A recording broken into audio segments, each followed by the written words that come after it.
Well, that's my cat is like, you're home. I mean, I think that is the biggest part that stops people from engaging in what you're talking about, like to even learn it. It's this Right. idea that, well, if I don't own a house or I don't have millions, then this conversation doesn't include me. Right. And it really is not about that. And I think there's Mhm. something to be said for just the idea that maybe if we even learn more about this, then it lets us even have more of an incentive around how we make decisions with our money. Like literally as you're talking, I'm thinking differently about like what I will eventually do with my mom's house. Because Right. the thought process naturally is like, oh, well, we're gonna sell it and then she'll move away and that'll be that. And then it's like, yeah, but I ain't really trying to have a rental. Like I ain't really trying to do all of that. Da da da da da. But I think when we talk about the ways in which there's practical methodology behind it, it doesn't Hmm. feel so willy-nilly. Because that's how I be feeling for me. Portia, I be feeling like, oh, child, that's too much. That's too much. And then I think people start to think, well, if I don't have the ability to afford a lawyer, how do I navigate these waters? And so I'd love to talk about just that. Like, what are people's options in getting educated on this and getting help to step into this space? Yeah, no, those are great questions, right? So one of the things that we've done, my mom and I, is create free educational opportunities for people. So on our website, Y'all which heard is that? Free? You heard the woodlegalgroup.com. word free? You heard it? Okay. Just making sure they heard it, Portia. Just making sure they heard it. And making sure they heard it. But seriously, on woodlegalgroup.com, there we have a resource library. And you just go to the drop down menu and it's there. There's so many different resources to help people start to understand the conversation. And then we also do, full on webinars. I've got a master class on building and protecting generational wealth, particularly for the Black community, where we talk about more of these systemic issues that we need to be protecting against.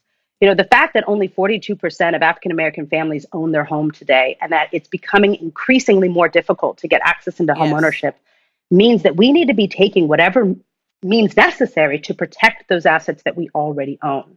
The fact that Wall Street firms are announcing that they're going to spend billions of dollars buying up single family homes means it's only going to get more difficult for us to get access to the market. So if you have a home that would be able to be leveraged for the benefit of other family members, you got to hold on to that with everything you've got.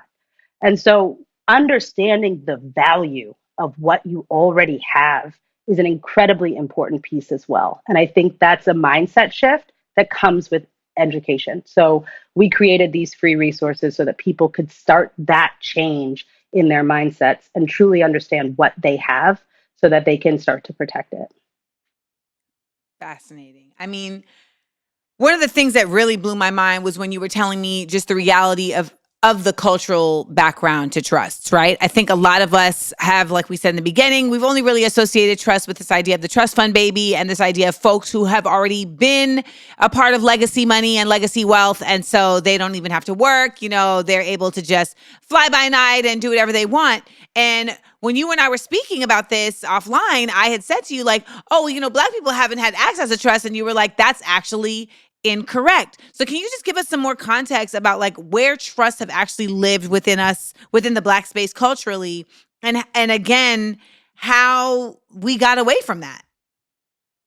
Yeah, I mean, estate planning in and of itself, right, was not necessarily something that was taught to us.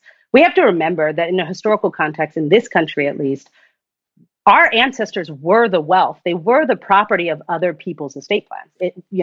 The enslaved population was passed down through people's estate plans. Right. Just because, we had emancipation and we got free, right, does not mean that we also got the education on how to preserve and protect our assets.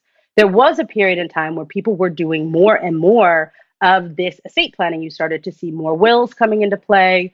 There was a lot of word of mouth between people to try to share these resources and educational information.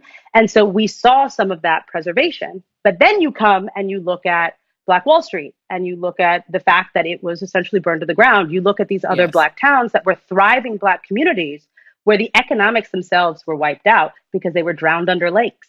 a Hmm. forgotten history that people, don't know where they've come from.